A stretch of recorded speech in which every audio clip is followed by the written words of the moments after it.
Hello everyone, this is Mohit here from Master of Sales, and today we have Sandeep Sinha with us for today's session. And welcome Sandeep Sinha to Master of Sales. We try to focus on sales leaders' journeys and how they have been tried to become successful at their stint or in their industry. And glad to have you on board. So Sandeep will start with your journey, how which company you work at, just a brief introduction of what you've done till now. Absolutely. Thank you so much for having me on board, Mohit. First of all, like I said, it's a very commendable job that I've been doing, understanding and projecting this podcast to help the sales folk. So just a brief of what I've been doing. I come from industry agnostic background. So essentially, this is one job where people do not focus or talk about what you have been doing in the past when you're in sales. So that's the first thing. And I have started around about 14, 15 years back in pure play sales. I've been through variety of industries. I can talk about the BPO, I can talk about the EdTech predominantly. That's where I've been for 8, 9 years, consulting for big names. And then my recent gig was in Bangalore. That was also in EdTech, where I was heading the entire business operations. And then I've moved on to a company called SoftwareSuggest, which is predominantly a marketplace, I can say, or a software recommendation and a discovery platform. So we are based out of Ahmedabad. I'm currently in Bangalore, and it's pretty decent work out there that we're doing. In other words, I'm connecting a buyer and a seller of a software to being the distribution between your geographies of domestic, international, pan India, all of it. Great, Sandeep. So yeah, thanks for the introduction. So why and how did you land up in sales play? As you've did you start your career right after your education here, or did you have a technical role and you moved to the business side of it? That's an interesting question, I would say. When you're talking about sales or support or dealing with customers, I think the first thing that you have ever sold will obviously be your resume. That's a common question that everybody would ask. So when you're able to sell your profile to somebody else, I'll give you a background of what I've been doing in the recent past, or rather when I have started my education. I'm a BTech grad, and once I'm done with my engineering, I have my degree in hand. I had to shut myself off for 3 days, trying to figure out what I'm good at. The only thing that I was able to understand is I can speak. And the only job that can help me out to hone my skills as a speaker is either become a trainer or a salesperson. Right. So I had a technical background. I've done my MBA, so I have a management technical. But the power that you have in sales, see, you take about any job or talk about any job, you are limited to a particular bracket. You are limited to a particular industry. Now I'll talk about the software that I'm selling. I have, say, example, I've been a developer. I've been working on a particular project. I cannot expand my scope above a particular technology. When it comes to sales, you can sell a broomstick to a rocket. So it doesn't matter where you are, what you're doing, as long as you know that you can connect with your customer and your customer can build trust upon you. And one thing that I always talk about is the customer never pays to the company. He talks to you and he pays on your belief. So it's fun being out there. Likewise, the pleasure and the pressure. So why not sales? Love how you mix both good things, pleasure and pleasure. That's what makes us up. And yeah, exposure is one of the biggest advantages of being in this industry. I think apart from sales, it's only consultants who have such wide industry and wide people exposure. That's quite a bit of learning at any stage of their career. So yes, absolutely. Yeah. So your views on you would have handled multiple. So you have told you're in EdTech to software sales to how do you shift yourself? So industry knowledge is something which is required for selling. How do you enable yourself to make sure that you are good at that? Or is it just that it is people skills which are more important? Well, I would say technical skills plays a major role, and after that comes in your people skills. because you, as a salesperson, are not expected to read out a brochure. You should talk about the insights of what you're selling. If I have to take a classic example, if you're talking about a small piece of a vacuum cleaner, till the time you look at a demo, you'll not buy it. And as a customer, you'll have tons of questions around it. So you should be technically sound to understand what you're selling. And one thing that I can proudly say as a salesperson is when you're getting into the market, you research on the product first, or you do enough research for yourself so that you can pitch the same product to your customer well. Now, if you're applying for a job, that research and what interest you have will play a very vital role. So before picking up a new industry, you will understand the nuances of it, and only then you'll start applying for the job. So you do a self-eval for yourself even before switching the industry. So yeah, technical knowledge is, I think, a trust enabler, which is there is no way out of it. A salesperson can be a partial developer in software field or even a partial mechanic if he's selling vacuum cleaners. Oh, true that, yeah. So how do you think it has changed in the last 10, 15 years since you started or since you were in that role to maybe now after pandemic? What are some? It's an evolution. It's an evolution.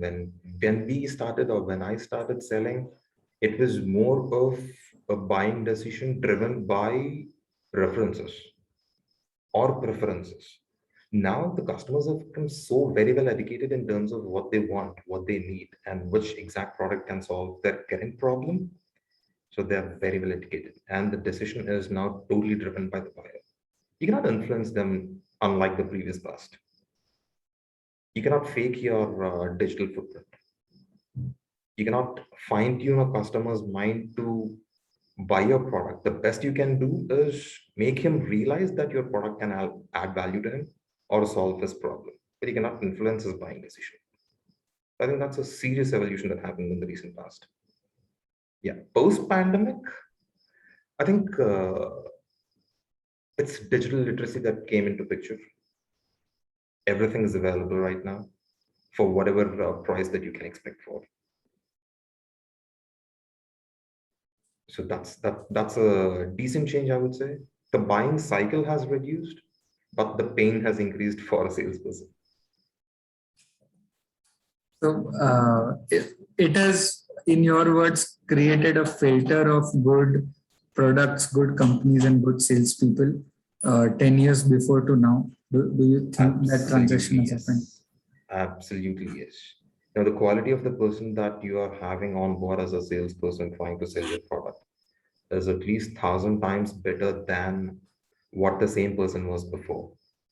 Now, he has to upskill himself along with the buyer. So hence, would the skill set would have changed from before to now? What do you think should be a good set of skill sets or anything related to technical knowledge or specific to sales where a person can be more confident or try to be more successful? I'll tell you 3 points that I always follow when I get onto a sales call. First thing, be a consultative seller, right? So understand the problem, what your buyer is facing. Then project what you think would be a solution to his problem, which hits the speed spot. People talk about understanding the buyer psychology. That was in the past, but now it's all about how quick can your solution be effective to this customer, right? So that's one major point that you'll have to talk about, and keep on evolving in creating your persona for the customer. There is no playbook for sales. It's either a science or an art, right? So understanding what is the difference between each of the customer, you do that, and that works out. And personally, what worked out for me and for my team, and something that I preach always is, do not go by your failures. Don't understand why the customer didn't buy from you. Pick out 5 or 10 cases where you think the customer bought from you. Understand what went well there and move on. And that will definitely work at least for 5 more. Okay, so overall behavior or more positive approach to your behavior is what you would count as a skill set, because there are ups and downs, and if you can focus on ups, you'll get better ups. It's very true, very true. So you mentioned about team, and you have led team. So what do you do, or what have you done to motivate your team to fire up or be at the better performance of their end in down days or in normal days or new joinees? What are some things? A salesperson is either always charged up or he'll never be on track. There are bad months, like you said, the 3 months, 4 months. It will be a bad phase every salesperson. Now, the only thing that you can do to motivate this person is to understand his need first. Most of or any interview that I have taken about a salesperson, the first thing that we'll talk about is the CTC. How much is he drawing? How much is he making? Now, when you have a carrot and stick, what people say, right? So either you understand this person is working out for himself, trying to beat out his bills, or is he working out for something else which can give him the scope that he's deserving? It could be monetary, it could be psychological, it could be beneficial. So when you talk about motivating a person, a quick practice that I've always followed is talk to your team for 5 minutes in the morning, understand their daily plan, end the day with a 2-minute discussion. It becomes their self-realization. Now, if you have to go hard on your sales folk, I'll give you a classic example of a person who never works. Today he'll tell you zero, tomorrow he'll tell you zero. Third day he himself will feel bad that he's saying zero always. So things change. And as a leader, you either make an example, set a benchmark, and then tell them how it's done. And then you know for a fact that it can happen. If it's not happening, then that's a problem. Now, the skill issue, will issue is something that people will always talk about. True that. I totally agree. So leading by example, in short, and self-realization through different methods. It could be maybe sending an email or having a discussion, but having a discussion has its impact, I think. When people tell that, okay, I've not done anything today, and you can't fake it a lot. There has to be that things coming out. So how do you think has technology helped you in selling? Is there any specific examples where technology has helped in sales process? Or you mentioned about the digital. Yeah, I'll tell you something that I've always followed. If it's specific about technology, and one thing that I know that I have put into practice, most of the sales folk drop their conversations with their customers after 5 follow-ups. And the study, what has been done, 7th, 8th will give you the maximum results. Don't take my word for it, just try it out. It proved out very well to work out for me. And now you cannot expect every salesperson to be diligently working on the follow-up. Say you have 100 leads today, you can make a follow-up today. Tomorrow that will become 200, 500, 3,000 by the end of the month. You cannot do a manual one. So that's where your technology comes into play. So that works out really well. And most of the sales, you talk about your budget allocations, your target decisions, how you define your goal. All that should be data driven rather than just assumptions or the wish that you have. I want to make $1 million tomorrow, doesn't happen. You have to work towards it to understand and break down the goals for yourself, for your team. And your team should be a mirror of what the company thinks or what you think as a boss. So you feel that technology has helped you majorly in the outreach and the automation part. If you have 3,000 leads and initial outreach has to be done, technology plays a role. But after that, it is all about that diligent manual methods. As a salesperson, yes, that's where the technology comes into play. As a person who's heading that sales unit, a lot of decisions can be taken with the data crunches. So, I mean, if you have to talk about technology as a perspective, yes, that's another place that you can put it in. Okay. Yeah. So technology for, of course, a salesperson and a sales leader would vary. sales leader would have more on the data front, and for a salesperson, it would be reducing his regular time and focusing more on customers. Absolutely, absolutely. Right. You can actually qualify or funnel up your leads in terms of the kinds of the responses that you can predict. So more of a predictive analysis, I would say. So on the, of course, technology forms a process in the entire selling. What is a sales process which you have felt that generated good results in your industry, or specifically if we talk about even industries like EdTech?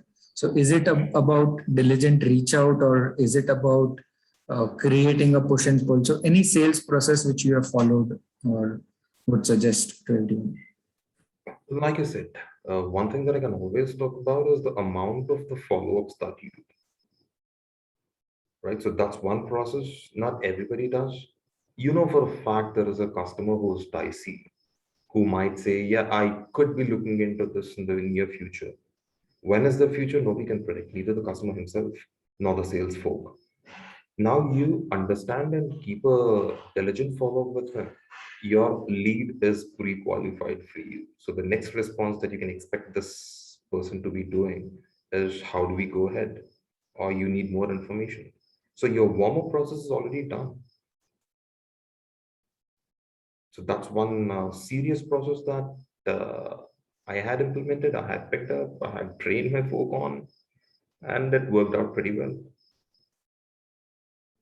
Totally. But we always, like, this is a general notion, and this is a proven general notion that persistence wins. But in practical scenarios, there is that fine line between following up and between being pushy. Correct. And many a time salespeople don't understand it. They feel the customer did show some interest, but the customer had longer timelines, and maybe the salesperson is trying his best, but the follow-up is not working. So how do you handle such situations? Because your team members would come up with you with this, or anyone for that matter. So where do you consider is that fine line? Do you have any indication that, okay, when you cross this, you're being pushy? Absolutely. See, when you're talking about a customer, I'll take a classic example. When customer becomes non-responsive, that's what we all face as a regular sellers, right? So try and understand the lead score. You can pick up 5-10 markers. For example, the customer was having an interest, or you have your band, your budget authority timeline and need, which is established clearly, and you give him a particular score, and you know this person has been of a definite interest and is actively looking out. You need to be assertive with this guy rather than pushy, right? So you're extracting a particular timeline with this person. Now I have a band score or a lead score of say 10, and the next bracket will go to 20, and the next bracket will go to 100. So between these 10 variations of the 10 lead scores, the follow-up sequences will also change. Probably I'll reach out to the guy who is having 100 once in every alternate day, the one with the 10 once in a month, probably with just a newsletter. End of the day, your customer remembers you for what you are. So as long as that bridge is established, I think you're in a safe place. Instead of the customer thinking of becoming a non-responsive person, he'll at least have a response for you. And like you said, that was a great question. In fact, how do you identify the thin line between, I would rather say it, haggling versus selling. So you don't need to haggle your customers. You don't need to make them buy your service. You know for a fact you are the better judge of your product, and you don't get pushy always.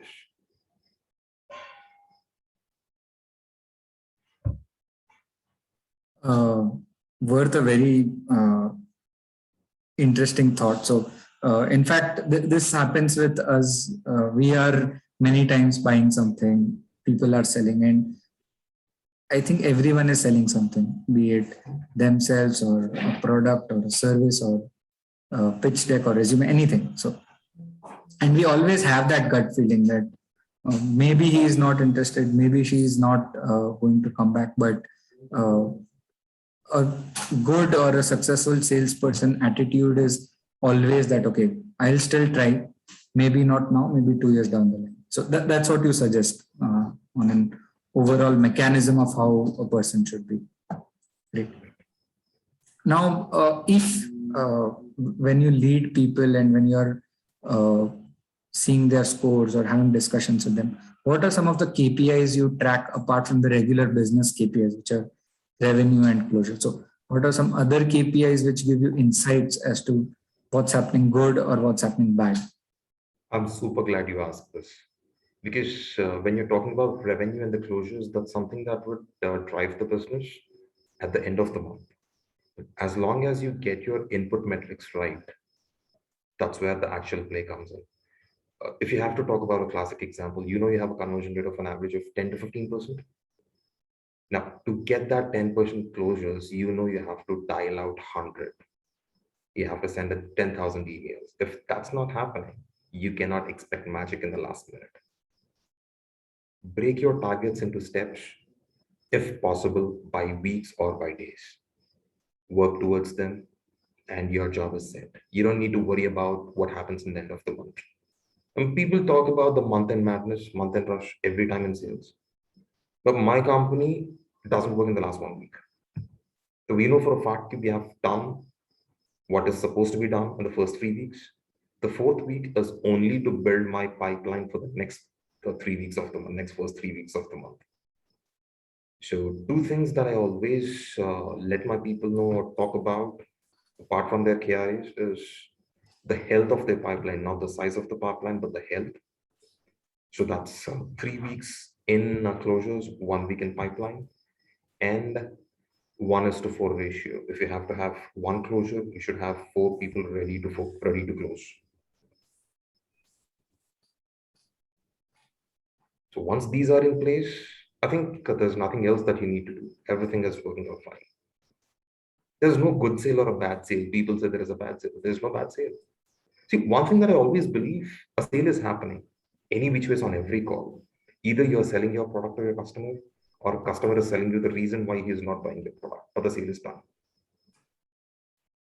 So you better be the winner than satisfying your customer's ego. Rightly put. Most of the times, I think everyone would be telling that the customer is winning till one fine day you start winning. True. So, yeah, we are, I think there is a lot of failure. As you put, persistence is required when you have a lot of failures. And, or else we are just too happy to close each and every deal which comes to our pipeline. What would you suggest some failures, like how do you dial down the failures? How do you make sure that that person comes up even after a lot of failures? Even for yourself, like even as leaders, we don't have all successful days. So what are some things you do on a personal note, on your own mental health note, which kind of gives you that push back into the game? See, when you're having a bad month, a bad day, a bad quarter, this is not the person that you were. You were the same person who has done it differently in the last time. You were successful before. You know you'll be successful after. Figure out what worked well. This is something that I always say. Don't judge yourself by why you have failed. Figure out that point which worked out well for you. Diversify your interests, diversify your risks. See, if you're a company owner, you don't invest all your, or if you play on shares, you don't put all your risk in one particular bracket, right? You divide your risk. Do the same thing with the sales.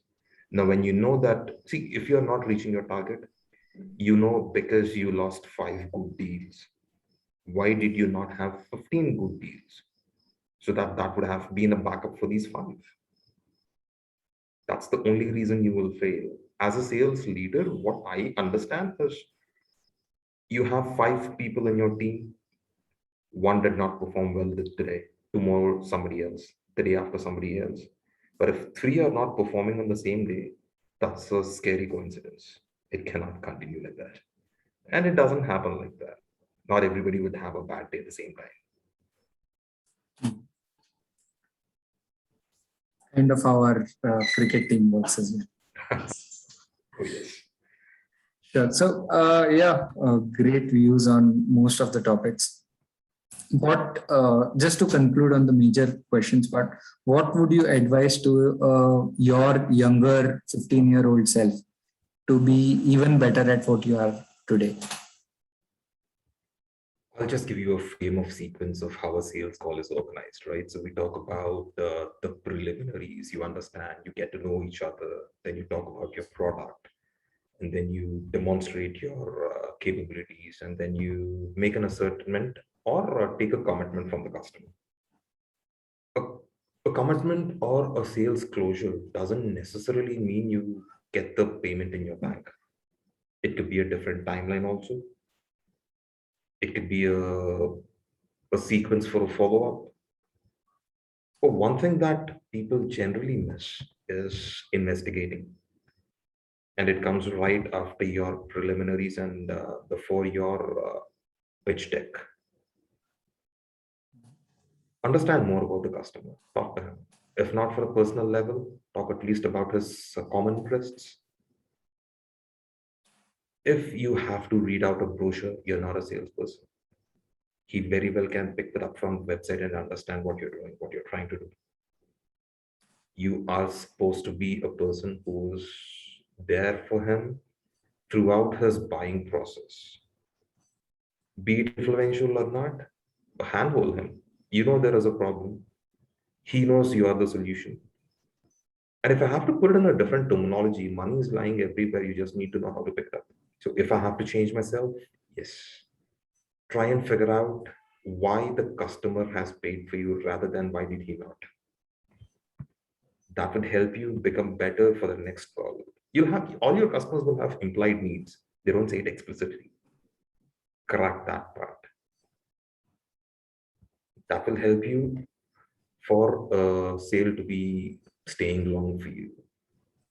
In the recent past, what's something that I've been doing is when you write about a spelling of a lead, that's LEAD, right? Just reverse it, you will have a deal there.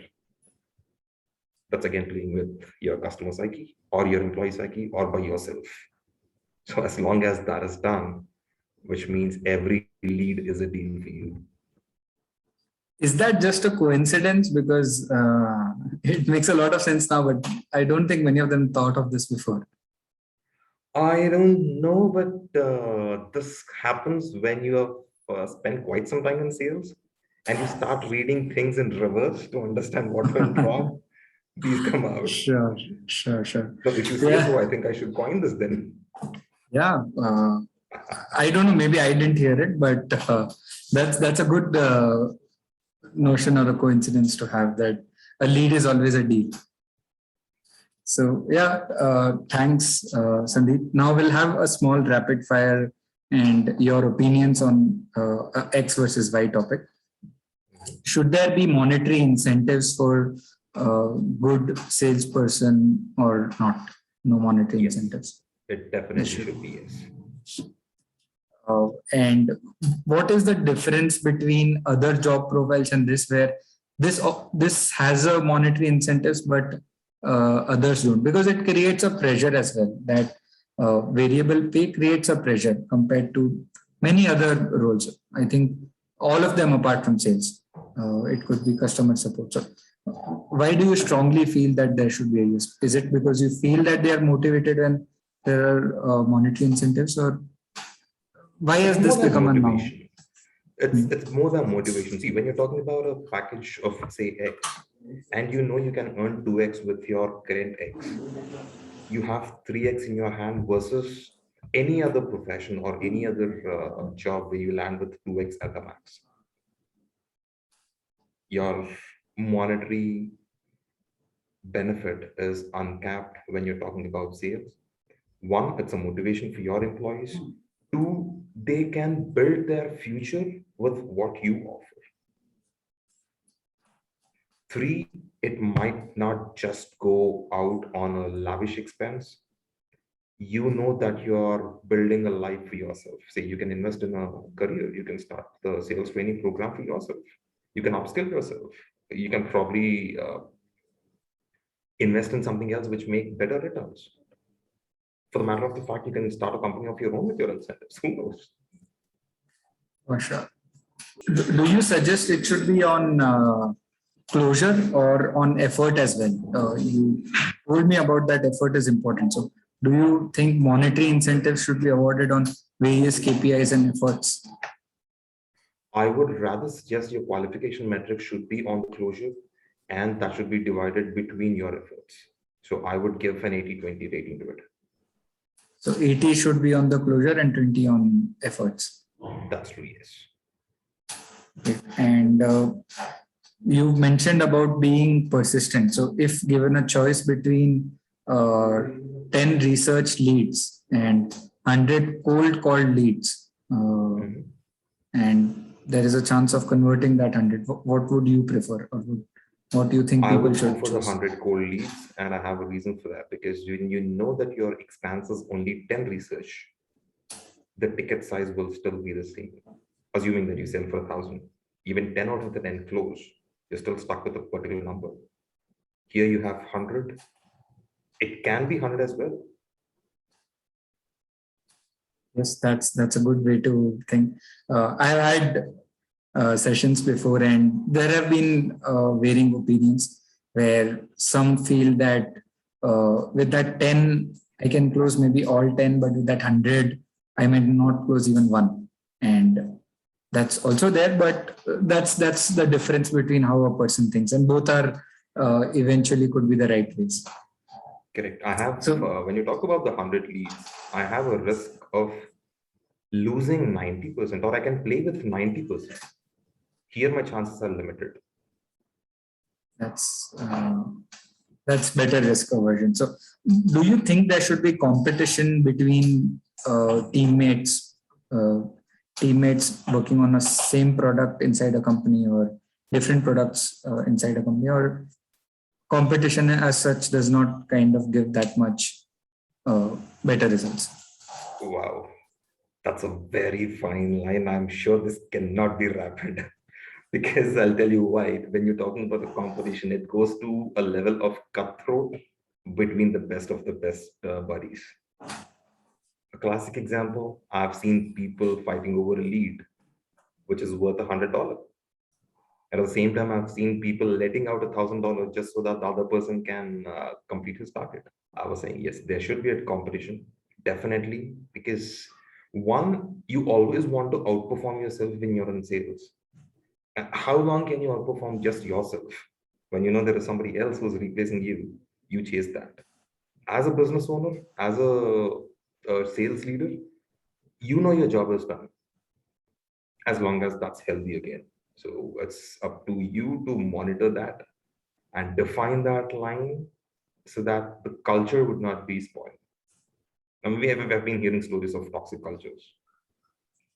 That is not just the sales folk, but the entire company. Yes, that's for sure.